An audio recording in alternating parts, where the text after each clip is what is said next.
na rádio. E continuamos no sofá com visita. Quem está aqui conosco? Renan Santos. Muito obrigado. Presidenciável do partido, do novo partido, né? O Missão.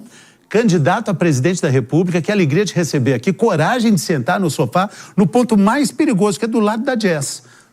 Não, a Jess é inteligente. Ela vai saber fazer as perguntas. Era mais difícil estar do lado do Henrique. Exatamente. E então, muito obrigado por ter vindo. Parabéns pela coragem. Vamos lá, né? Muito obrigado. E já cheguei aqui com uma bucha nacional aqui. Pois então. Isso aqui, assim, era um problema dado, né? Porque todo mundo sabia que o Ciro Nogueira era o grande articulador político do Vorcaro em Brasília, todo mundo sabia. E eu tava acompanhando agora nos bastidores a fala dele em um dos programas da PAN.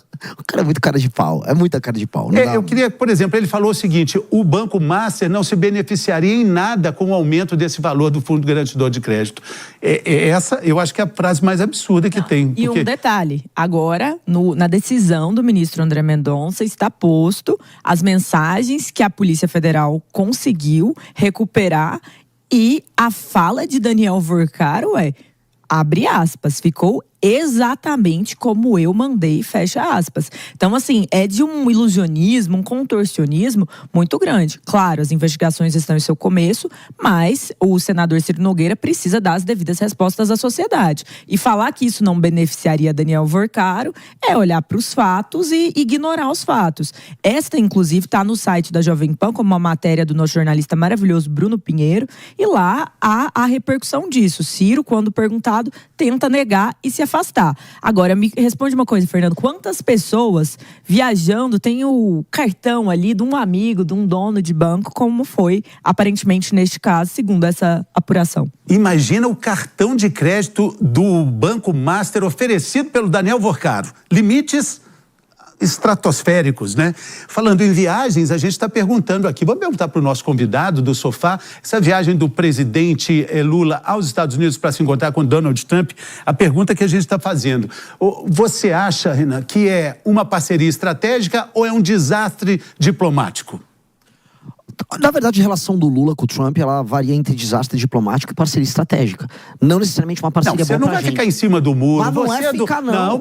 Você agora está na ponta e já logo sobe no muro, Renan? Não sumo, não. O que eu falo de parceria estratégica é bom para os Estados Unidos, não pra gente. O Lula, ele faz negócios e ele faz articulações que beneficiem ele eleitoralmente. Mas não que beneficiam necessariamente o Brasil. O Lula usou a treta das tarifas e ele se beneficiou eleitoralmente daquilo. Depois ele fez os acordos políticos necessários para ele contar uma historinha.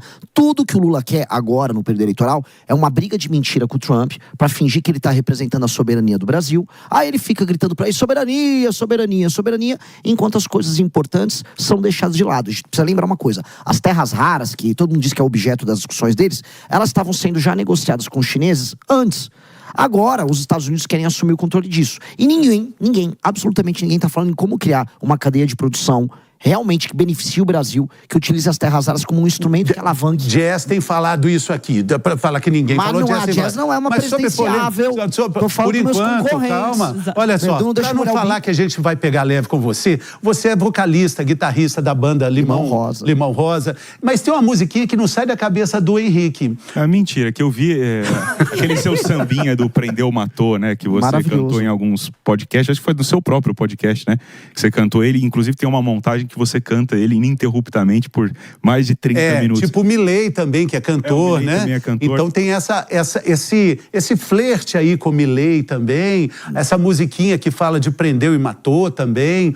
Enfim, é muito amplo o espectro do partido, né? Mas você quer cantar a música? Não, passo. Até se você se sentir confortável, quiser cantar um pouquinho da musiquinha do... É meio monotônica, né? Prendeu, matou, prendeu, matou, prendeu, matou, né? prendeu, matou, prendeu, matou. Que foi o seguinte, foi um grito ali eu tava no meio de uma live, e foi meio que criado na hora, em que eu tratava do seguinte: houve aquela morte, não sei se vocês acompanharam a época, de um ciclista na frente do Parque do Povo. O cara toma o celular dele, e aí depois tem a incrível decisão, falou: acho que eu vou matá-lo, porque sim.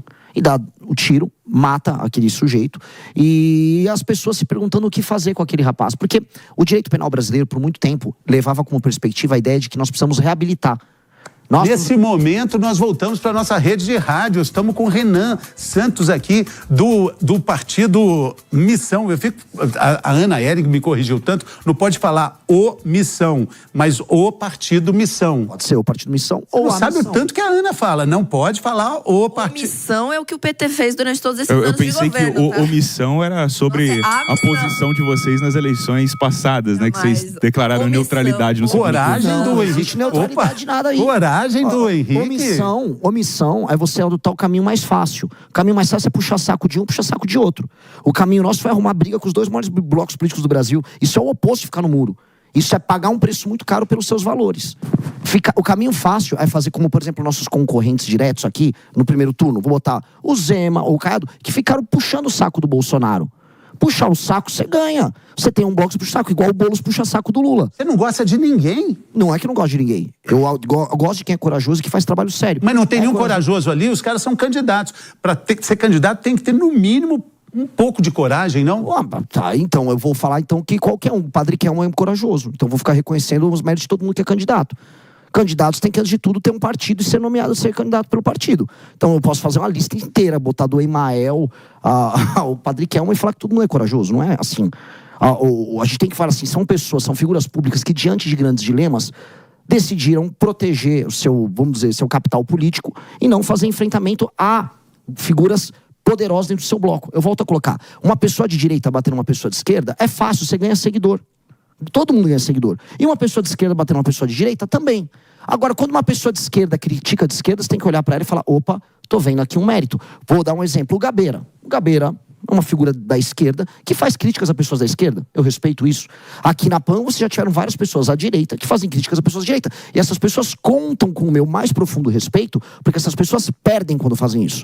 Agora, o cara que fica só, não, você é de direita, eu finge que não aconteceu nada, você é de esquerda, que eu finge que não aconteceu nada. Renan, você não acha, tem uma crítica muito contundente às suas propostas, que elas são muito boas para engajar. O prendeu, matou é muito bom, mas para governar é muito difícil. Como é que você coloca isso em prática? Na verdade, não, porque quando eu falo nas propostas que a gente traz de endurecimento de leis penais, de direito penal do inimigo, são propostas que foram aplicadas em muitos países e funcionaram. Então elas são altamente funcionais. O problema aqui no Brasil, a gente naturalizou o absurdo. O Brasil, você fala, é errado ter favela. As pessoas, não, como assim? A favela faz parte da paisagem brasileira, a nossa cultura é favela. Não, eu tenho que punir um bandido. Não, eu tenho que reabilitar o bandido, porque houve uma desigualdade social. Desculpa, isso é um tipo de política que na prática, que na aplicação não funciona. E aí, sou absurdo ou agressivo eu falar o óbvio. O problema no Brasil é que a gente naturaliza tanto absurdo que falar o óbvio se torna um ato de contestação. Fale um óbvio aí, contestável. Um óbvio, políticos não deveriam dispor de tantos privilégios. Um óbvio, a classe política brasileira, o dito centrão, não deveria mandar no Brasil da maneira como manda. O óbvio, prefeituras pequenas que não têm capacidade de autossustentar, deveriam se fundir junto com outras maiores para você criar complexos urbanos funcionais. Só que no Brasil tudo isso é só loucura. Loucura. Não deveria ser loucura. Mas, Renan, uma pergunta, né? Essa questão do direito penal e tudo mais é uma matéria do Congresso. Como é que você pretende, caso eleito, executar essas propostas? Ok, mas como fazer? Qual que é o passo 2? Beleza, ganhou. E aí? E depois? Porque existe uma questão de governabilidade. E eu acho que nessa tem uma questão que é cláusulas pétreas da Constituição. Você imagina também que é o momento de ter uma nova Constituinte? Vamos lá, são duas perguntas diferentes. Primeira coisa, o direito penal do inimigo e as alterações às leis penais não mexem com cláusula pétrea. Elas mexem, por exemplo, com matéria constitucional, o que é diferente de cláusula pétrea. São duas coisas diferentes. Congresso. Óbvio, mas... E presidencial. O presidente ele tem poder de iniciativa para projetos, tanto com medidas provisórias, quanto projetos de lei, quanto PEC que ele manda. O Henrique, ele está falando de governabilidade. Então, eu vou reinterpretar a tua pergunta. Você está falando, você teria que ter governabilidade. Lógico. Num regime republicano democrático, você tem que construir governabilidade. O problema é que a gente vive num país doente, maluco, que a governabilidade se dá tendo que fazer acordo com bandido. E, infelizmente, todos os presidenciáveis, se chegarem lá, vão ter que sentar na mesa para conversar com bandido. Porque o povo brasileiro elege bandido. O povo brasileiro vem de voto e elege bandido, e você vai ter que sentar lá para conversar com o bandido. O que eu não vou fazer é negócio com o bandido. Não, mas você pode fazer negócio com Donald Trump, por exemplo, que quer interferir na soberania nacional de alguma forma. Aí é um papel de Estado que o presidente da República... Você concorda que ele entre aqui para combater as facções criminosas? Nunca. Não deixaria? Nunca. Mas aí você já vai brigar com o Trump? Isso não é brigar com o Trump. Ajuda sim. O quê? Parcerias estratégicas Parceria tecnológica, parceria de troca de informações sobre movimentações financeiras. Não, tem que entrar para subir o morro. Não, ter tropas americanas no território brasileiro? De certa forma. Uma base militar aqui, como parte da direita. Eu não sou o Flávio Bolsonaro, que ficaria, assim, ele teria prazer quase sexual em uma coisa dessa acontecer. Ou o Lula vem da China se colocar aqui. Quem tem que fazer isso são as forças policiais. Mas a China nunca falou em vir pra cá, né? Mas eu tô falando do prazer sexual do Lula com a China. Não tô falando se a China vai colocar ou não a tropa aqui. Estou falando outra coisa, deixa eu molhar o bico. O caso do Trump e o caso da direita brasileira e da esquerda brasileira são casos de um puxa-saquismo crônico. Um com a China e outro com os Estados Unidos. As forças policiais brasileiras, eu tive no BOPE, as forças policiais brasileiras dispõem de toda a capacidade de destruir o crime organizado. Assim como o COAF, a Polícia Federal, dispõe dos instrumentos de inteligência para isso. O Estado brasileiro tem que querer fazer. Renan, mas todo mundo tem um grande herói, né? Um grande herói político e tal. O seu seria o Milei? Eu tenho talvez 2 grandes heróis políticos. Um do passado seria o grande Alexandre da Macedônia, filho de Filipe da Macedônia, que construiu o maior dos impérios. E o segundo, Lee Kuan Yew. Lee Kuan Yew, que transformou Singapura, que era uma vila de pescadores devastada pela guerra, com brigas étnicas, favelizada, numa das nações mais incríveis do mundo. Todo mundo tem que estudar a história de Lee Kuan Yew. O presidente de El Salvador estudou Lee Kuan Yew. E a gente precisa estudar o Lee Kuan Yew, tá? Se a gente quiser transformar o Brasil num país sério, nós temos que estudar o caso. Não tem nenhum em Brasília, não? Não, da história do Brasil. Quem que é o que você mais chega perto de admirar? História do Brasil? Eu vou falar de pessoas que tiveram um horizonte de Brasil. Não concordo com as políticas aplicadas, especialmente em matéria econômica, mas Kubitschek tinha uma perspectiva, tinha uma visão de Brasil. Não concordo com a visão ideológica dele, mas Fernando Henrique foi um presidente que implementou reformas. Estou falando de pessoas que foram funcionais, imaginaram um Brasil diferente e executaram. Eu admiro quem faz isso, mesmo não concordando totalmente. Fora da política nacional, tivemos algumas lideranças estaduais que tiveram perspectivas. Por exemplo, Tasso Gereissati olhou e falou para o estado do Ceará: vou tentar industrializar aqui. E conseguiu. Eu visitei o interior do Ceará e vi coisas interessantes. Interessantes, por exemplo, Ronaldo Caiado fez isso com a política pública de segurança, né? Jazz, volta e meia, fala, o estado ficou mais seguro. E ele falou uma frase muito interessante. Você disse agora que você não é Flávio Bolsonaro. Ronaldo Caiado alfinetou também o Flávio Bolsonaro. Vamos ver o que ele disse. Eu quero ver você comentando também. Vamos ouvir. Tenho um orgulho enorme, como todos nós temos orgulho do nosso sobrenome. Agora, o nosso sobrenome não é currículo.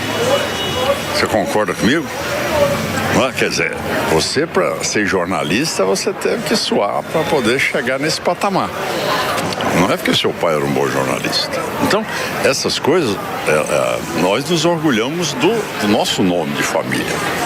Agora, ele não vai nos credenciar amanhã para sermos um bom médico, um bom engenheiro, um bom governador, um bom presidente. O que vai nos credenciar é o resultado de vida nosso no trabalho. Com a palavra Renan Santos. Bom, vamos lá. Disse Ronaldo Caiado, herdeiro de uma família política que administrava Goiás ainda no século XIX. Cuidado para não mexer com a Jess. É verdade. Não te aconselho brigar com a Jess. Mas ele não virou candidato por causa disso. Não, ele pode não ser, ele tem um legado político familiar com todos os membros anteriores da família dele que credenciam ele como um líder natural naquela região. Sim. É natural esse processo. Aí ele tem que se validar sendo ou não sendo um bom governador. Agora, ele também é sobrenome. Ele também faz parte de famílias oligárquicas que administram estados brasileiros. Romeu Zema não. Romeu Zema, família a família não é família empresarial. Não, tudo bem, empresarial. Mas sobrenome é sobrenome. Zema é outra. Sobrenome é sobrenome para tudo. O Caiado, eles não estavam mais ativamente na política quando ele entra. Ele é principalmente por causa de combater o movimento sem terra e por causa da UDN. Não vamos idealizar. Ele é uma família que fazia parte de grupos familiares de um estado que pré-agro-organizado era um estado oligárquico pobre. Sim, Goiás, e ele fez um bom trabalho. Conheço... Não tô falando desse trabalho, eu tô falando assim, se voltar para os anos 70, 60, para Goiás... Renan, quando ele entra, assim, biografia do Ronaldo Caiado, quando ele entra na UDN, quando ele faz aquilo, nem a família dele queria que se entra... O DR, União Democrática Ruralista. Quando ele entra e ele vai combater o MST, quando ele vai com esse discurso, nem a família dele mais queria estar tão... Mas eu vejo mérito nisso, você não tá entendendo, Jess. Eu não tô tirando nenhum mérito pessoal do Caiado. O que eu estou falando de maneira clara ele também faz parte disso. Ele também faz parte de uma tradição política brasileira que é oligárquica. Se eu não puder fazer isso, eu não vou poder falar da família do João Campos, que tá lá mandando em Pernambuco desde o período colonial da cana, que tinha família com escravo lá na zona da mata. A família Lira, né? Vou falar outra aqui, da família do Flávio Dino. Flávio Dino estava desde o século XIX, família mandando.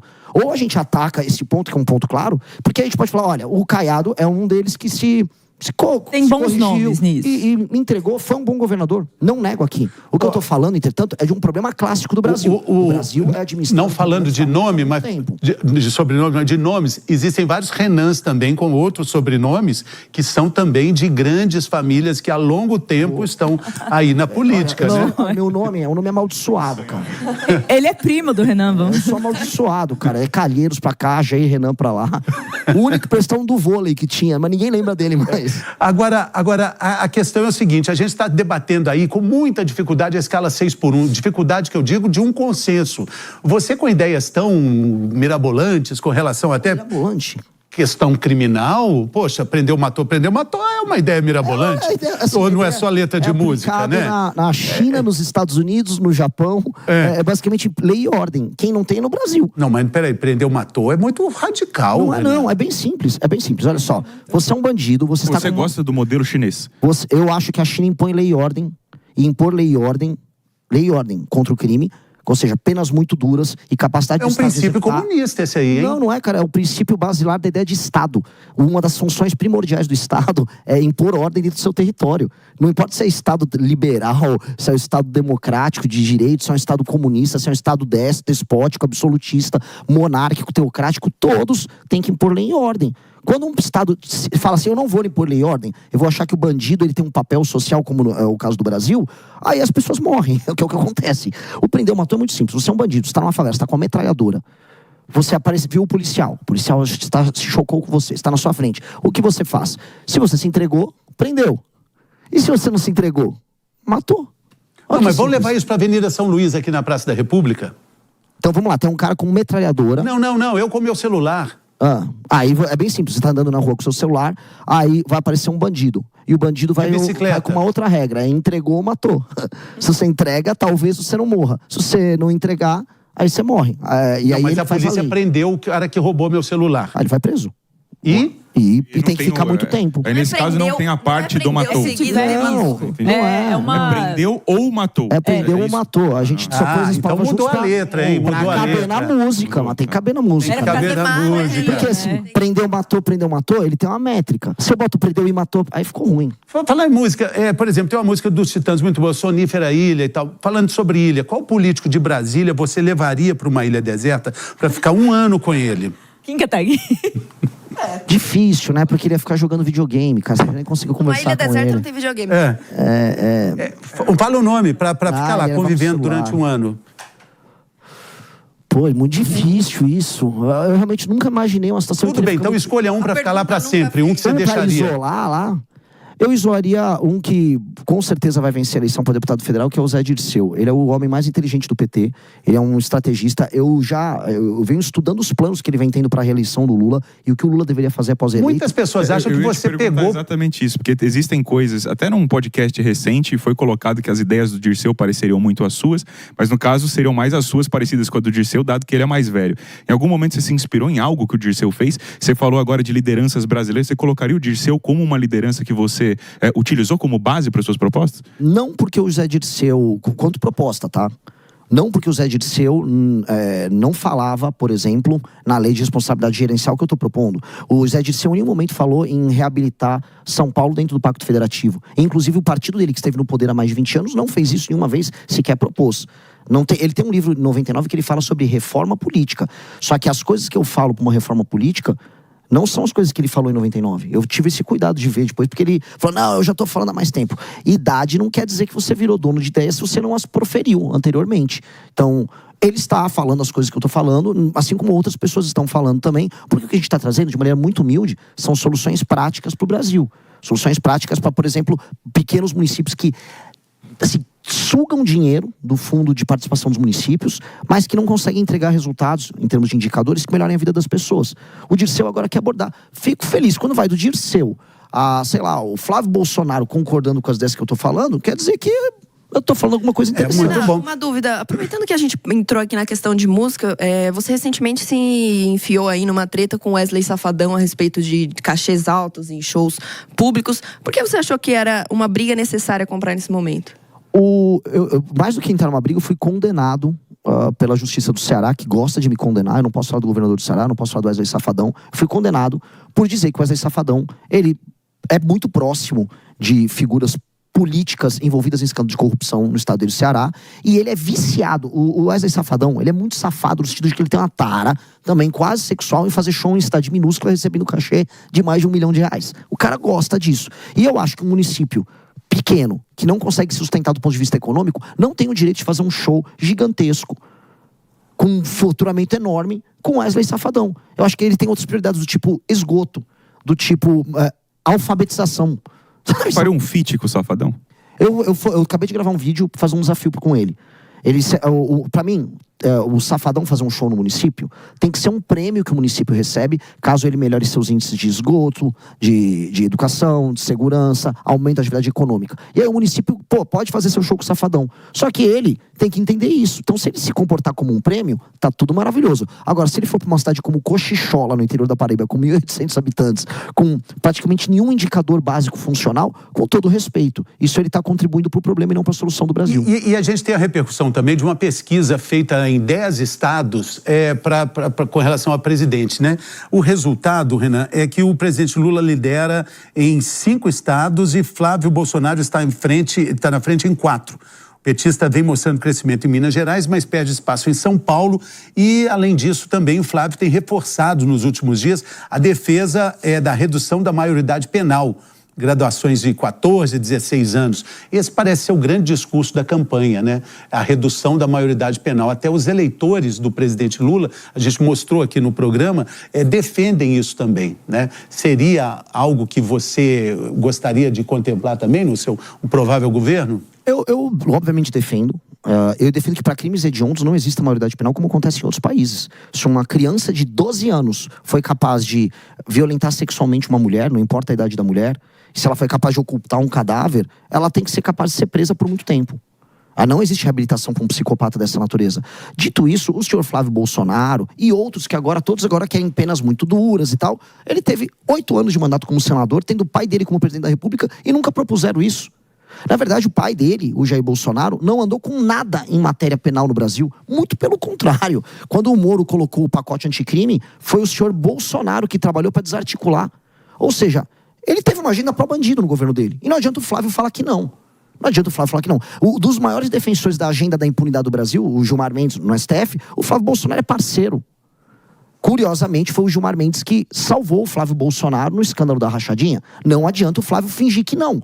Foi o processo, foi lá com o Gilmar Mendes que ele evocou lá da Justiça Estadual do Rio de Janeiro, trouxe para o STF, criando uma ficção de que ele teria uma espécie de foro privilegiado ali. Aí ele não tem coragem. Mas isso a gente viu aqui no sofá, porque antes de ter essa notícia de que o próprio eleitor do Lula é a favor da diminuição da maioridade penal, o pesquisa e mudou de ideia. Tomou uma diesada. Não é isso. Tomou a diesada. O que acontece é o seguinte, invertida. Eu acho que não há condições de redução da maioridade penal com o sistema penitenciário que a gente tem hoje.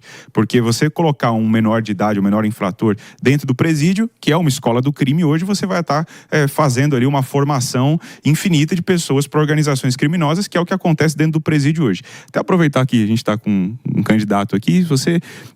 caso haja redução da maioridade penal, você acha que os presídios, no formato que são hoje, eles têm condições como você imagina a função do presídio para com os criminosos? E se você acha que, assim, hoje os presídios não funcionam como uma escola do crime, se a gente colocasse menores lá, dada a legislação que nós temos, a gente só não fomenta mais pessoas para o crime organizado quando elas saírem da cadeia?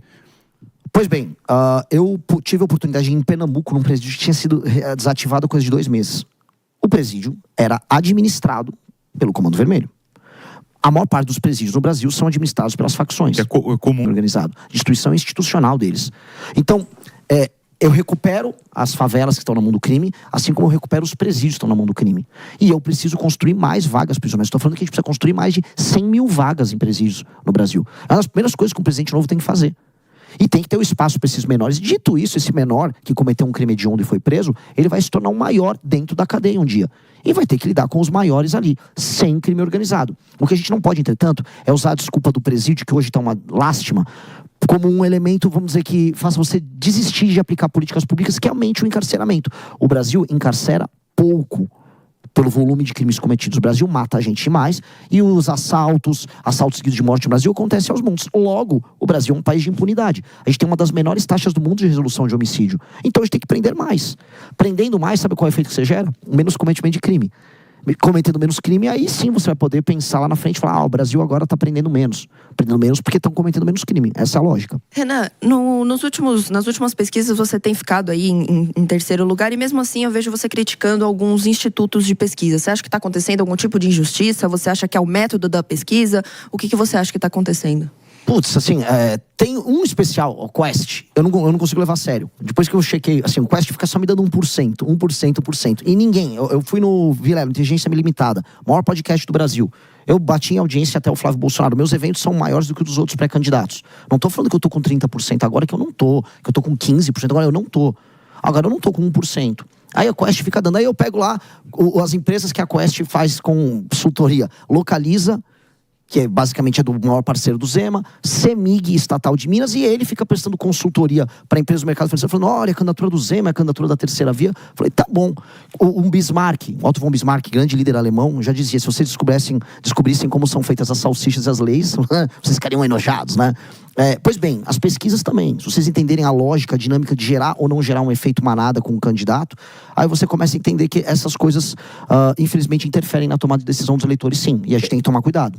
Mas aí, quando você começar a subir, você vai mudar a opinião sobre as pesquisas? Depende. A Datafolha não tem o problema dele. Ela não me dá o número que eu acho que eu tenho. Mas eu posso discordar da metodologia, não vou discordar da intenção. Eu queria fazer uma pergunta para o cidadão Renan, não para o candidato. Se você fosse responder uma pesquisa, aí eles te colocam lá os candidatos todos, você ia falando, o meu candidato é esse aqui, é o Renan Santos e tal, do Missão, do partido Missão. Mas esse mesmo cidadão fala, e agora o quadro no segundo turno, entre Lula e Flávio Bolsonaro, você vota em quem? Cidadão Renan? Cidadão Renan vai votar no Renan. Não tem, é segundo turno. Eu não vou entrar para uma guerra. Não, mas é cidadão, não é o candidato. O cidadão Renan pensa da mesma maneira. Aí não tem, aí a Pilili vai falar, não tem você só tem Flávio e Lula. A Pilili vai ser convencida pelo trabalho nosso. A Pilili vai jogar com a gente. Você gostou do boneco, Pilili? Eu gostei do contrato que pegaram pra ter aquele boneco. Os caras pegam contrato milionário pra fazer um boneco horroroso ali. Renan, aproveitar... Eu tinha lido algumas matérias antes de você vir aqui hoje pela manhã e uma delas diz que você acumularia... Eu administrei por um período, administrei bem a empresa e depois saí da empresa. E aí o seu nome fica constando na receita como parte daquilo. Aí eu mandei tirar meu nome disso, porque não tem nada a ver com isso. E as dívidas, inclusive, nem existem. Então, eu não tenho desenrola pra mim. Aliás, nem concordo com o programa Desenrola. Isso só foi um ataque rasteiro, como muitos que fazem contra nós, que é parte do jogo político, porque é parte do jogo político. Agora, é um ataque mentiroso. Com relação a essas questões, ligue 0800 787 3030. A gente vai fazer um break na rede de rádios, é isso, manager? Isso, break no rádio. E a gente vai falar também daqui a pouquinho, né, do encontro do presidente Lula com o presidente Donald Trump. É agora meio-dia, eles tá meio-dia 15 por aí, tá marcado. Então, a gente tá de olho na Casa Branca para ver o que vai acontecer disso aí. E a gente tá te perguntando, né? A gente tá te perguntando se esse encontro vai ser realmente uma estratégia diplomática ou vai ser um grande desastre diplomático com essas confusões todas que aconteceram antes, né? O disse-me-disse, as tarifas, enfim. E estamos no sofá em chamas com o Renan Santos, o pré-candidato do partido Missão à presidência da República. Ele está prometendo um tanto de coisas e, na verdade, a gente está apertando ele com relação à dificuldade da governabilidade. Porque Centrão, Renan, tem um partido enorme no Brasil chamado Centrão. Eu quero pegar uma linha dessa.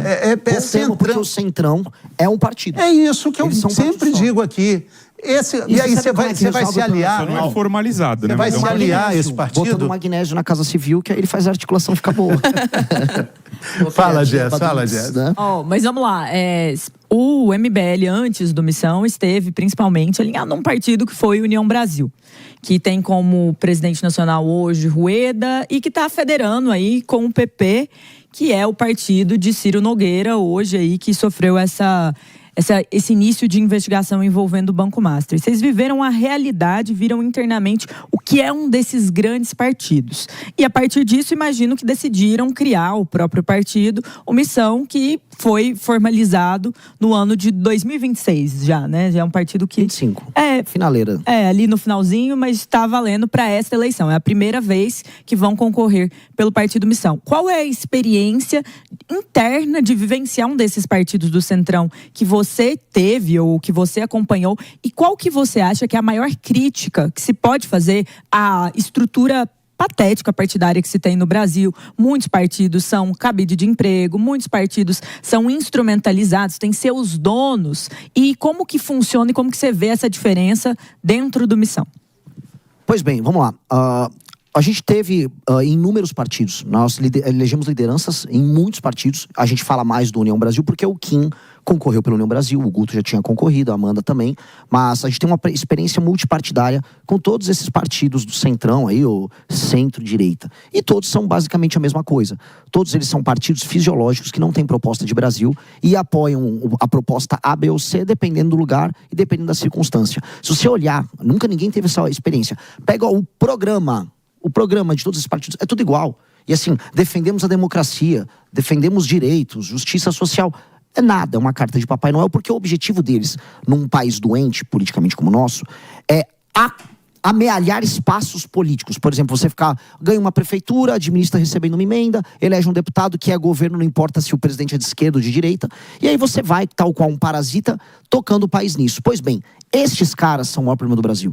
Eles são um problema maior, inclusive, do que a esquerda. A esquerda é o maior adversário ideológico natural. Mas eles são um problema maior do que a esquerda. Eles são um problema maior do que o bolsonarismo. Mas, geograficamente, é preciso definir um nome até para o eleitor. Tem o centro, tem a esquerda, tem a direita, tem centro-esquerda e centro-esquerda. É que eles não são centro. O que é? Você é o quê? Eles são o lado de dentro e o lado de fora. Eles são, na prática... Aí eu não quero estragar a audiência do programa entrando em coisas muito conceituais. Eles são o velho patrimonialismo brasileiro, que é a fórmula de apropriação do espaço público por entes privados. No Brasil... Meio Ciro Gomes isso aí, hein?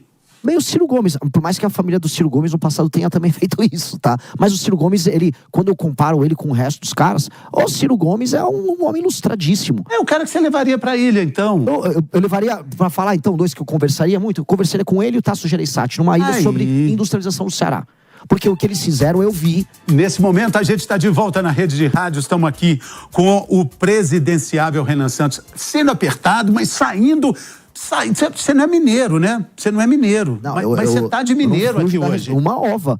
Mineirinho vai fugir da resposta, né? Come uma banana com casca. Eu respondo tudo aqui. Não vou fugir. Porque se baterem no Flávio, pra mim, eu vou falar do Flávio. Se bater no Lula, eu vou falar do Lula. Eu não tenho os intocáveis de direita pra esconder, igual meu amigo Zeman, que faz videozinho de IA, mas nunca aparece o Flávio Bolsonaro. Como é que você ia se relacionar com o PCC? Porque é o seguinte, eu quero te perguntar isso, porque teve a delação também, a gente falou do Vorcaro, mas tem uma delação do Beto Louco e do Primo, são alvos da operação Carbono Oculto, e aí eles entregaram a delação, e aí eles olharam e falaram assim, ué, mas peraí, não tem PCC, não tem político aqui? Nananina, não. Foi rejeitada. Vamos, eu quero ouvir sua opinião, mas eu quero ouvir as informações. Vamos complementar isso aí com David Diogo, que está ao vivo conosco, direto da redação. Ah, tá chique, David Diogo hoje está na redação. Conta pra gente, meu amigo. Então, mais uma delação que não foi aceita, é isso? Exatamente, viu, Fernando? Bom dia a você e a todos que nos acompanham. Essa delação, né, foi negada pelo Ministério Público do Estado de São Paulo. A defesa dos dois recebeu essa negativa na manhã desta quarta-feira. Por quê que o Ministério Público do Estado de São Paulo negou, né, essa colaboração premiada dos dois? Devido, né, eles obtirem informações, inclusive de lavagem de dinheiro e ligação direta com o primeiro comando da capital, o PCC, assim como detalhes do esquema, né, e a dinâmica da adulteração de combustíveis, além de terem negado também, Fernando, a oferecer detalhes sobre a corrupção policial no Estado estado de São Paulo. Vamos lembrar aqui que essa operação Carbono Oculto também envolve até a participação de um juiz daqui do estado. Vamos lembrar também que os dois, eles estão sendo procurados pela Interpol, já foram localizados, né, ali no Líbano, aliás, na Líbia, e aí a polícia está querendo, né, inclusive, fazer essa prisão dos dois, uma vez que eles estão negando a participação desse grande esquema esse de grande desvio de dinheiro e sendo lavado pelo PCC. A gente sabe que o primeiro comando da capital, né, é envolvido aí na lavagem de dinheiro de várias áreas e combustível não é diferente. É claro que a gente vai ficar acompanhando de perto sobre esse caso, já que a esfera, né, aqui o Ministério Público do Estado de São Paulo, o Tribunal de Justiça negou mais uma vez essa colaboração dos dois, tanto do Beto Louco quanto do primo, e a gente vai ficar de olho em relação a isso. Eu volto com você. Muito bom, David Diogo, muito obrigado pelas informações. Qualquer coisa, chame a gente por aqui. Valeu, tá? Então, Renan, nós estamos completando agora 20 anos daquele famoso salve geral em 2006. Eu era repórter de rua nessa época, corri muito atrás de banco estilhaçado, policiais sendo mortos. E há 20 anos, naquela época, o então governador Geraldo Alckmin, que diz o Henrique é um comunistaço, né, Henrique? Agora é o camarada. Ele teria dito, Geraldo. o PCC está morto. Pois então, a gente viu que os tentáculos só cresceram e o que se diz é que é preciso sentar na mesa para governar, conversando com essas facções criminosas. Você acha que dá para colocar na mesma frase governabilidade e facção criminosa? Não, mas o Brasil não é um país sério. O Brasil não é um país sério, e quando você não é um país sério, você é obrigado a conversar com um bandido. Ah, então tem que sentar na mesa com eles? Não, você tem que eliminar eles. Eu tô falando que o Brasil não é sério. Por não ser sério, ele se senta.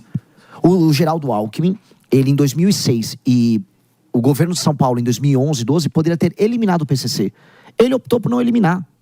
O PCC obteve o monopólio do crime aqui em São Paulo e ele controla a operação criminosa. Tanto que todo mundo sabe, a operação multibilionária do PCC acontece no Porto de Santos, a Baixada Santista está inteira tomada, estava lá, gravei lá, não pude entrar em áreas da cidade de Santos, porque o PCC controla, igualzinho o Rio de Janeiro, e lá eles exportam a droga que vem lá do Mato Grosso do Sul.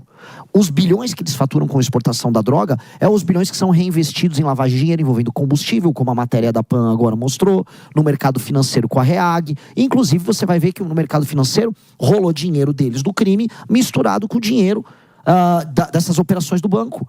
Dito isso, chegou uma hora de sentar na mesa com eles? Não, eu vou sentar numa mesa em que eu vou ficar vendo eles sendo mortos pela Polícia Militar do Rio de Janeiro, Polícia Militar de São Paulo, que é a mesa de comando do presidente da República, falando parabéns, eliminou esses caras. Ou presos para sempre, num presídio de segurança máxima. PCC tem que morrer ou deixar de existir. Institucionalmente não pode existir. E um presidente da República que aceite que um pedaço do seu território seja ocupado pelo PCC, Comando Vermelho, ele não está no cumprimento da sua função de presidente. Não está. Está em descumprimento. É ilegal. Um presidente da República que permite isso, ele não é presidente.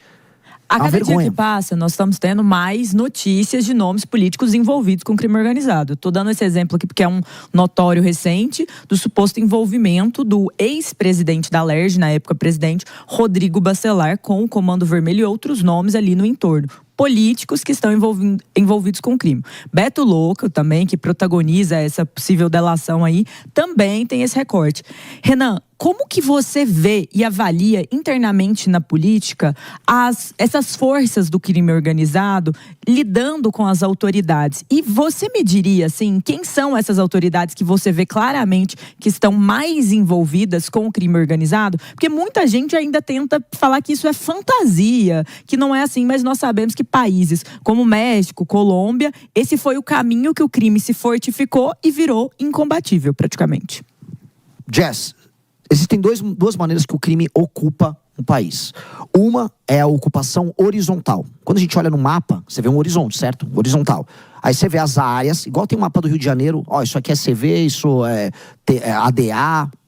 E outra é a ocupação vertical, que é a ocupação pelas instituições. Ou seja, eles vão ocupando áreas do Ministério Público, da Polícia Civil, da política, das ONGs, do mercado financeiro, de portos, autarquias.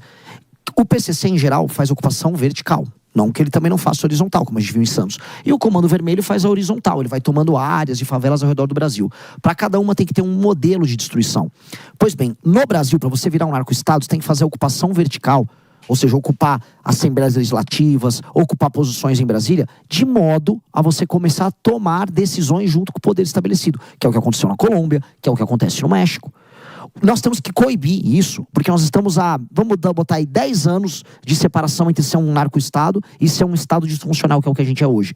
E o que a gente tem que fazer nesse meio? Desmontar eles nos territórios e desmontar eles nas instituições. O Rodrigo Bacelar, ele é pouco perto das outras relações que existem. Vamos falar do governo Lula. Há uma ONG ligada à dama do tráfico que fazia lobby dentro do governo federal. E essa ONG, inclusive, publicou um filme na Netflix, chama O Grito. O filme contou com a presença de ministros do Supremo. Ministros do Supremo participaram do filme, assim como cantores, como Oruan e etc. Figuras que são, vamos dizer, institucionalmente poderosíssimas. A partir do momento que você tem uma coisa dessa acontecendo, significa que o crime organizado já está mandando em você. Pra mim, tem que ser todo mundo preso. E não é que as pessoas não sabem. Quando você participa de um filme com Marcola, um filme com o Oruan, com o Marcinho VP, você sabe com quem está fazendo o filme. Então, assim, o ministro do STF não tinha ideia do que ele está fazendo? Eles tinham ideia, eles sabem o que eles estão fazendo. Todo mundo sabe que o crime organizado avançou nesse nível. E todo mundo sabe agora que para recuperar não vai ser bonito. Não vai ser bonito o que eu vou precisar fazer quando ganhar. Sabe quem tá doido para arrumar isso aí? Chama-se Donald Trump. Tá conversando daqui a pouco com Lula sobre isso também. Para chegar e falar, vamos resolver isso? Vamos resolver? É uma ideia também, pode ser uma colocação. A gente perguntou sobre isso também, né? Você acha que vai ser uma jogada de marketing do Lula, que tem a chance dele causar alguma situação ali para ele utilizar isso na campanha eleitoral, tendo em vista que a rejeição dele está aumentando e, querendo ou não, o governo está cada vez mais mal avaliado? E quando foi esse confronto com o Eduardo Bolsonaro, ele cresceu bastante em relação à opinião popular? Para ele faz todo sentido. Para mim, ele vai para os Estados Unidos entregar uma coisa muito boa pro Trump, que é uma causa, e o Trump entregar uma coisa muito boa pro Lula, que é uma causa. Eles não precisam chegar a acordo nenhum. Se eles conseguirem uma boa demanda, eles têm uma boa causa para cada um dos seus eleitorados. O Trump está passando por um período, gente, entendam, de muita queda na popularidade dele. A guerra, o conflito no Irã, pro Trump foi um desastre. A questão das tarifas geraram pressão inflacionária no eleitor de classe média do Trump. Ele está com graves problemas. E o Trump não costuma passar um dia sem arrumar uma confusão. Exato. Será que hoje vai passar? Agora é uma confusão que ele gosta, né? Se ele quiser mostrar para o eleitor latino dele que ele está resolvendo, que esse é o sonho do Marco Rubio, que é mostrar que ele vai resolver o problema do socialismo nas Américas, ele joga uma historinha ali para contar para a turma dele. Então, eu acho que esses dois vão arrumar boas historinhas para seus respectivos públicos, porque ambos estão precisando.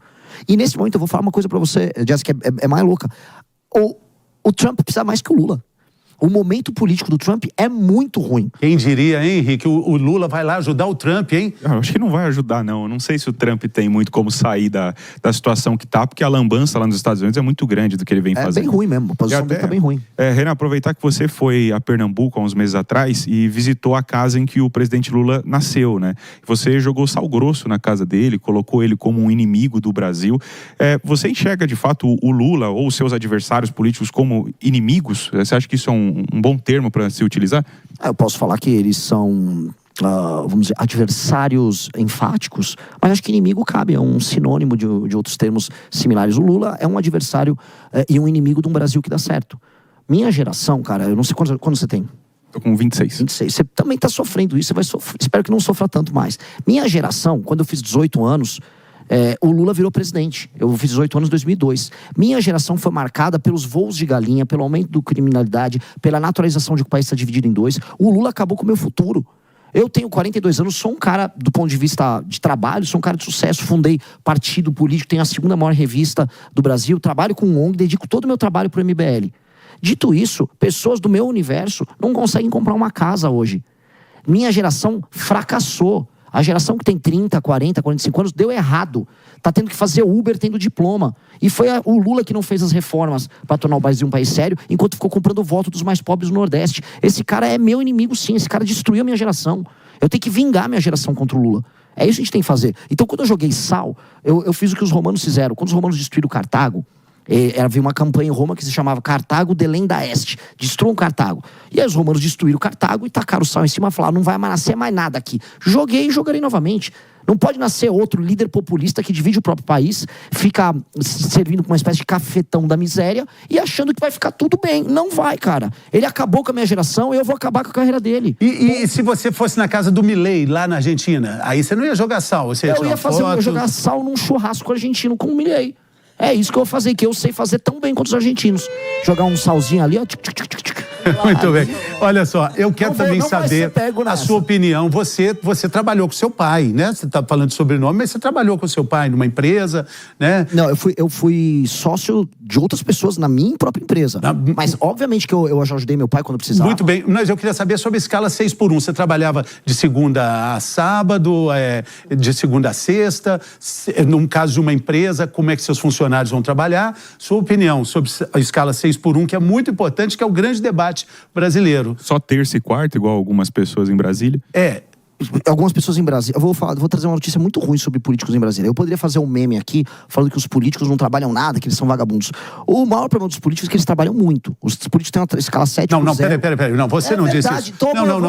Não. Você quer a braba, quer polêmica no teu programa? A maior parte dos políticos trabalham todos os dias da semana, roubando, corrompendo, trabalhando contra o Brasil. E é por isso que eles são muito efetivos e o Brasil não dá certo. Se você acha que o político não trabalha, você está subestimando o teu inimigo. O político trabalha muito. Político do Centrão, fim de semana tá lá com. Mas eu vou dizer uma coisa que eu falei no início. Enrolou e não respondeu. Subiu no muro. Não, agora não. Enrolou sim. Mas não vai responder agora não. Vai responder depois do intervalo. Tá bom. Mas que deu enrolada, deu. Não dei, não. E depois do intervalo, na rádio e na TV, Renan Santos continua conosco. Que enrolou. O 6x1 para ele, o Henrique. E agora de volta aqui no nosso sofá, o presidenciável Renan Santos, que vai finalmente responder sobre a escala 6x1. Ele não falou das autoridades lá que a Jess tinha pedido para ele comentar. Você tá achando que eu tô ensaboado? Nós queremos nomes, nós queremos polêmica. Já comecei falando de ministros do Supremo. Vamos falar, se não me engano... Deixa eu dizer. Vamos lá. Não, olha só. É o seguinte, até o nosso especialista em Fórmula 1 disse que você, em automobilismo, aliás... E ele tá ali esperando é ensaboado. Escala 6x1 é o tema. E eu queria também ver o Henrique falar também sobre isso, porque parece que agora todo mundo é pai da criança, né? Todo mundo vai querer ser o pai da criança. Menos o Renan Santos, ou inclusive o Renan Santos. Você seria o pai do fim da escala 6x1? É uma proposta que você acha que é válida para o Brasil? Essa proposta é picaretagem. Então, isso aqui é coisa menos ensaboada para falar. Né? Picaretagem. Estou olhando câmera 3 para você que está assistindo, você que é trabalhador, que está na rua, estão te enganando. Primeiro, nunca confie numa proposta que venha da Erika Hilton. 2, nunca confie que o Hugo Mota, que nunca trabalhou e não sabe o que é mercado de trabalho real, que vive com uma família que explora um povo pobre e humilde na Paraíba, em regiões que dependem de dinheiro que vem do governo federal, ou seja, ele não entende nada sobre mercado de trabalho. Mas é difícil imaginar que Erika Hilton e Hugo Mota combinam. É o Brasil que a gente vive, é o Alcolumbre, respondendo a sua pergunta, Jess, é o Alcolumbre no Senado pelo Amapá, um lugar que vive de dinheiro do governo federal. E é o cara de Patos na Paraíba, filho de um oligarca de Patos na Paraíba, definindo o modo como nós, no resto do Brasil, vamos trabalhar. É como botar eu pra ser técnico da seleção, não tenho nada de futebol, não sei jogar bola. Eu não vou me intrometer na escalação da seleção. Você convocaria o Neymar? Jamais, né? Eu convocaria o Neymar para um depoimento sobre os amigos deles envolvidos com o PCC e com o Comando Vermelho. Que o Neymar é o cara que escolhe os piores amigos no Brasil. Ele não pode ver um amigo faccionado que fala, vem pra uma festa na minha casa. O cara me chama de saboado, eu arrumo todas as brigas aqui. Boa! O Renan, ele escreveu aquele livro, Como Fazer Inimigos e Irritar Pessoas. Exato. Mas... Porque, até assim, aproveitando... Se o Brasil tivesse muito bem, eu tava fazendo amigo com todo mundo. Mas aqui, a gente não veio aqui pra tomar cafezinho. A gente veio aqui pra polemizar. E eu tô te entregando aí à toa. Polêmica por polêmica. Aqui, é o sofá da discórdia democrática. Renan, aproveitando que você cita essa questão dos amigos do Neymar, existem figuras aí que teriam um certo envolvimento com o MBL que já foram citadas naquelas investigações ligadas ao grupo Refit. Como é que você explica isso, dado que o MBL se vende como movimento anticorrupção e tudo mais? Como é que você explicaria essa ligação feita aí por vários veículos de comunicação entre figuras do MBL e o grupo Refit, que tem um déficit aí, um saldo devedor bilionário em impostos? Não tem nada. Eu não tenho nada a ver com isso. Seria como eu falar, assim, eu estava falando do Beraldo. Seria como eu falar que a PAN tem a ver com isso só porque o Beraldo trabalha aqui na PAN. Não tem nenhuma relação isso. Isso é uma coisa absurda. O Beraldo é uma pessoa honesta, que trabalhava numa empresa nos Estados Unidos, como ele trabalha para muitas empresas nos Estados Unidos, ele é um consultor de empresa. E aí seria, falar que o Beraldo tem envolvimento com isso, seria falar que uma pessoa que trabalhava na Petrobras, quando teve o Petrolão, ela foi o responsável pelo escândalo todo. Eu acho que não. E é muito mais bizarro falar que a gente tem uma relação com isso, porque uma pessoa prestava consultoria para uma empresa. O Beraldo foi uma pessoa muito decente, que se afastar de tudo enquanto estava vendo a investigação. Isso meio que já passou, e eu acho que ele tem o direito de participar do debate público. Agora, o que o MBL tem a ver com isso? Nada. Nada. Tanto que eu posso falar sobre esse tema, como posso falar sobre qualquer outro tema. Eu acho isso apenas, vamos dizer, como os nossos adversários não têm nada para falar da gente, os nossos adversários estão envolvidos no escândalo do Banco Master, outros estão envolvidos no Petrolão, outros no Mensalão, aí o que resta para mim é ficar olhando eles tentarem achar esse tipo de coisa. Mas eu não tenho problema de falar. Porque não tem nada a ver com nada. Mas uma outra coisa que eles usam contra vocês também, falam bastante, é Tour de Blonde e também o áudio vazado ali do Arthur Duval, do Mamãe Falei. Eu já vi vocês falando sobre isso algumas vezes. Particularmente não acho que é a melhor das críticas. Eu não sei se... Sacanagem vazar áudio também, né? O Gilmar fala bastante sobre isso quando interessa a ele. Aí quando não interessa, ele usa documentos vazados. Ou contrata ela de advogado. Mas, indo além disso, tem uma situação aí que se chama pele da misoginia. Eu tenho falado bastante dele, porque eu acho que ele é um total absurdo, porque ele diz que vai proteger, vai complicar, não tem um objeto direto, vai ser mais uma coisa que vai ser utilizada contra a liberdade de expressão no Brasil. Mas tendo em vista esse histórico, eu queria que você me falasse. Qual que é a visão do Renan, pré-candidato à presidência, sobre esse projeto que o Hugo Mota já deu uma relatora aí, Tabata do Amaral, do PSB de São Paulo. É sério? Que vai ser aprovada disso. Ela é a relatora. E eles prometeram aprovar em junho, olha que bacana. Com muito apoio dos direitistas do PL, né? Dos defensores da liberdade de expressão do PL, partido do Bolsonaro. Flávio Bolsonaro fez campanha aberta, não só ele. Todo mundo no Senado votou. Turma do Partido Novo votou, porque tem medo de perder voto. Que aí é aquela coisa, todo mundo fala, mas agora é bravo, todo mundo tá falando mal, vamos. Mas depois que votou, depois aí é gostoso, né? Todo mundo é bravo? Como é que é todo mundo é bravo? Acertei um banco, aí eu vou, agora eu sou contra roubo de banco. Pelo amor de Deus, os caras participaram daquela covardia. O que você disse do Henrique? Você estava falando do Henrique, todo mundo é bravo, mas... Todo mundo é bravo? Todo mundo é bravo, todo mundo é um leão, mas na hora de lutar é um gatinho. Achei que você tá falando do Henrique. Achando o Henrique tão quietinho hoje. Ele tá tão quietinho hoje, tá bonzinho. Mas vamos lá, vamos do Tour de Blonde. O áudio lá do Arthur é um áudio ruim que ele mandou, mas num grupo privado dele. Era isso, é um áudio de um cara. E se a gente abrir, se eu fizer um campeonato, todo mundo que tá aí nos bastidores, todo mundo tá em casa assistindo. Abre o teu celular, homem, mostra pra tua mulher, mulher abre o teu celular, mostra pro teu marido. Teremos, assim, brigas intermináveis. E assim, é isso, foi uma invasão numa privacidade dele. Ele foi irresponsável, porque ele ferrou o grupo dele fazendo isso, Arthur. Agora o que ele falou de mim, Tour de Blonde, o que ele tava querendo dizer, que eu já saí com mulheres bonitas de outros países. Meu velho, não sou muito bonito, mas deixa eu te fazer uma pergunta. Jovem, né? Deixa eu te fazer uma pergunta. O homem que não gosta disso aí, o homem hétero, aí tem que nosso programa tem uma sequência aqui de várias coisas que acontecem. É um senta-levanta, você já viu como é que é o sofá. Sim. Eu quero te perguntar o seguinte, você quer continuar conosco? Você tem coragem de continuar mais? Aí a gente vai seguir aqui. Vamos lançou o desafio, você tem coragem de continuar mais? Medo, igual o Henrique fica quando vem visita, ele não ataca. Não, o Henrique, ele é um leão quando é só os dois e com todo mundo. Tá bom. Então já vou te falar o seguinte, nós vamos falar sobre terras raras. E é um negócio que a Jazz gosta muito de falar e, puxa vida, fala-se muito, mas todo mundo está de olho, só que é muito complicado minerar terras raras. Esses minerais críticos. Demora 15 anos para desenvolver uma tecnologia. Então não é só falar, é tudo nosso. A gente precisa de tecnologia que vem de fora. Então não é assim, vamos defender, ninguém entra.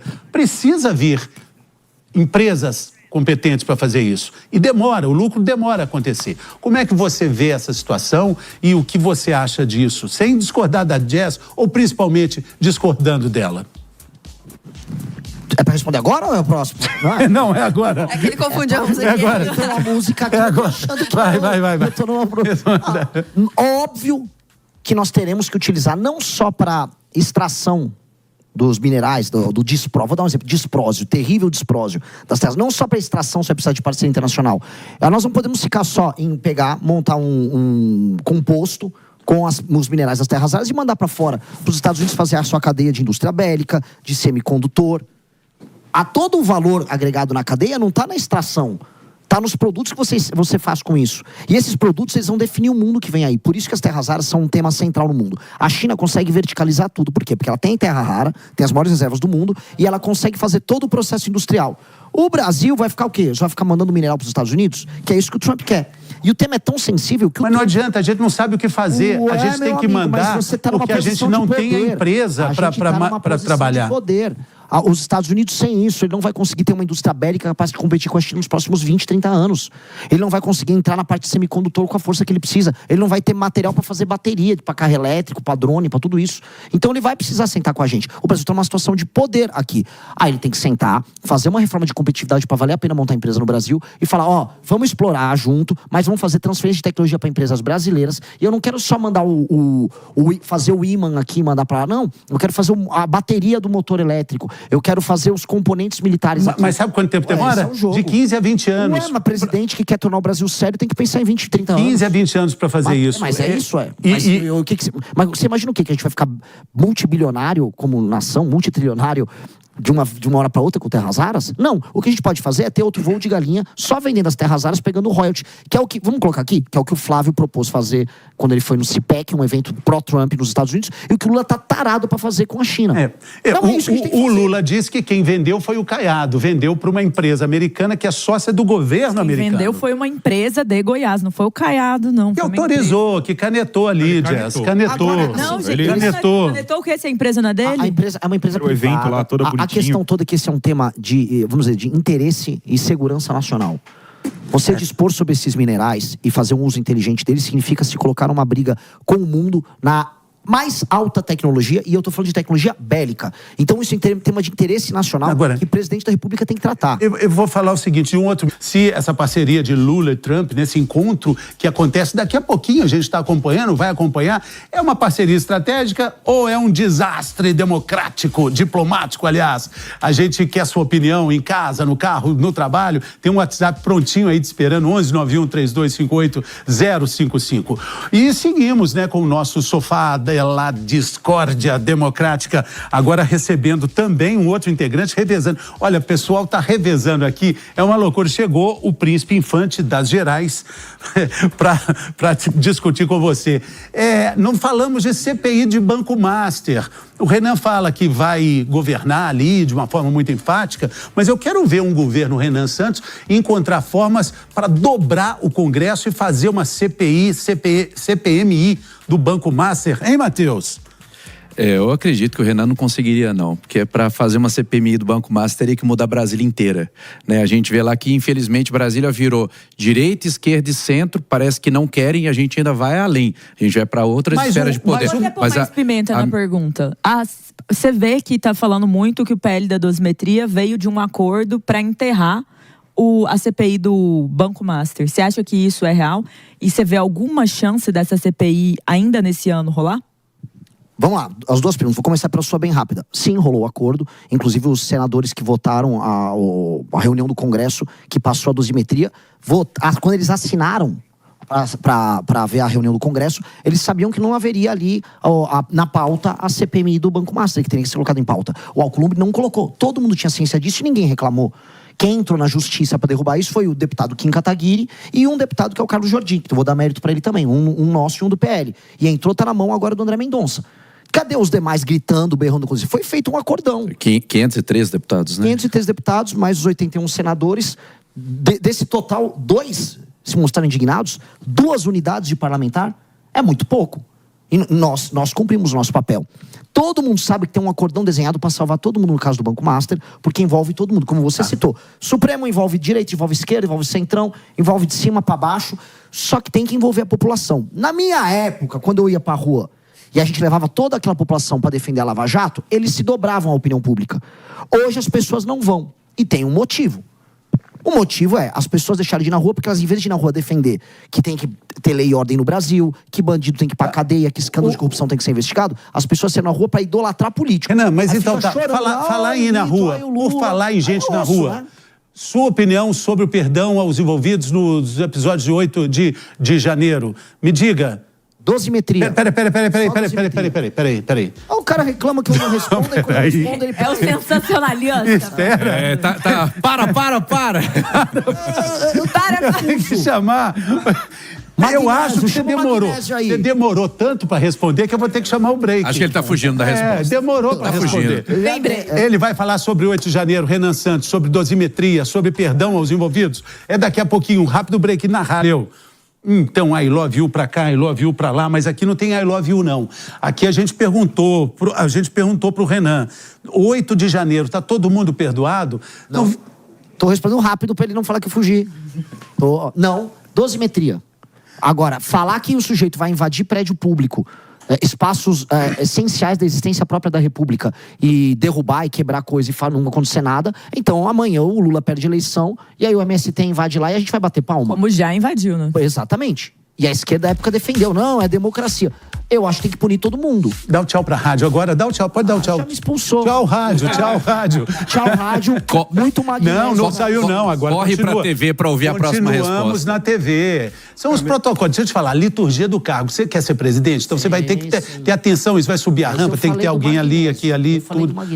Posso que eu tomo magnésio? Tomo magnésio. Vai lá. Eu queria cutucar uma outra... Você tava falando. Uma outra polêmica aí que envolveu um pouco relação com drogas. Você se envolveu numa polêmica aí, que aí, eu falo, só puxando, né? Queria saber sua posição sobre essa questão de uma possível legalização ou não, e também que você comentasse essa polêmica do uso de cogumelos. Já pra puxar o Trump aí que tá na história. O Trump acabou de soltar um decreto falando que a substância oriunda do cogumelo pode ser usada em tratamentos terapêuticos, ela já é. Tem um monte de estudo, o mundo inteiro já tá usando, e eu sou favorável, no governo nosso, tanto a psilocibina quanto o canabidiol tem que ter uso terapêutico. Eu já fiz uso do tal do cogumelo, que não é droga, não é ilegal, para melhorar desempenho de trabalho, para escrever artigo, que eu sou escritor, e trabalha super bem. Um monte de gente na Faria Lima usa, eu acho que tem que ser regulamentado. Igual um monte de gente usa o tal do Venvance para ganhar desempenho. Usa para prestar concurso público, todo mundo sabe, não vamos negar. Não é droga, não tem nada a ver com tráfico, é um negócio que existe no cocô da vaca, em todo lugar, e você pode ter desempenhos melhores, tem muitos estudos bons sobre isso, e uma pessoa que, por exemplo, tem depressão, tem que ter tratamentos para utilizar, não só os remédios que hoje acabam com a vida da pessoa, a pessoa vira um zumbi. Mas a discussão é maior com a questão da descriminalização, que é bom para as articulações. A questão da criminalização. Legalização. Eu acho uma discussão interessante depois de destruir o crime organizado. Primeiro eu quero passar o rapa no crime organizado. Depois de passar o rapa no crime organizado e subir as penas. Não, nós podemos discutir estado a estado. Que aí você pode falar, lá em Goiás talvez. Talvez na Paraíba podemos discutir. Jazz é contra, né? Essa os Goiás dela. Mas você é a favor dessa autonomia pro Estado? Sou, mas com um piso muito alto. O que é o piso alto? Com penas muito duras para todos os tipos de crime. Aí a gente pode falar que você pode deliberar, como fazem nos Estados Unidos, penas diferentes, ou crimes diferentes, ou tipos penais diferentes, estado a estado. Só que no Brasil, o que aconteceria? Se a gente permitisse hoje, igual nos Estados Unidos, lá na Bahia, em que não se faz nada para enfrentar o crime, o Jerônimo governador ia ter a lei mais branda do mundo. O bandido ia receber prêmio no meio da rua, igual é no Ceará. Bandido é tratado super bem pelo governador. A punição tinha que ser alta e igual. Igual. Aí, se você quer um tipo penal novo num estado ou não no outro, aí se discute estadualmente. Só que a gente tem que ter um sarrafo muito alto de pena alta. E mandato de ministro supremo, contra ou a favor? Acho que tem que ter um período menor, um mandato, né, não específico. Mas o quê? 10 anos? 10 anos pode ser, eu não vejo problema nenhum. Pode ser 10, como pode ser 15. A questão é que ele vai fazer lá. A gente tem que, o ministro Supremo, ele tem que ter decisões monocráticas como hoje ele tem? Não. O ministro Supremo pode ter parentes com escritórios fazendo negócio com ele? Não. Ele pode sentar em cima do processo quanto tempo ele quiser? Não. O resultado da nossa pesquisa saiu agora. Eu sei, vou te dizer. A relação entre Lula e Trump no encontro de hoje é uma parceria estratégica? 29% dizem que sim. É um desastre diplomático? 71% acham que sim. É um desastre diplomático. E com isso, eu acho que é um jogo de cartas. Agradecendo enormemente o Renan. Muito obrigado. Parabéns pela coragem. Volte sempre. Muito obrigado, Ana Ering também. Jazz, Matheus, Henrique, a sua enorme audiência. Muito obrigado.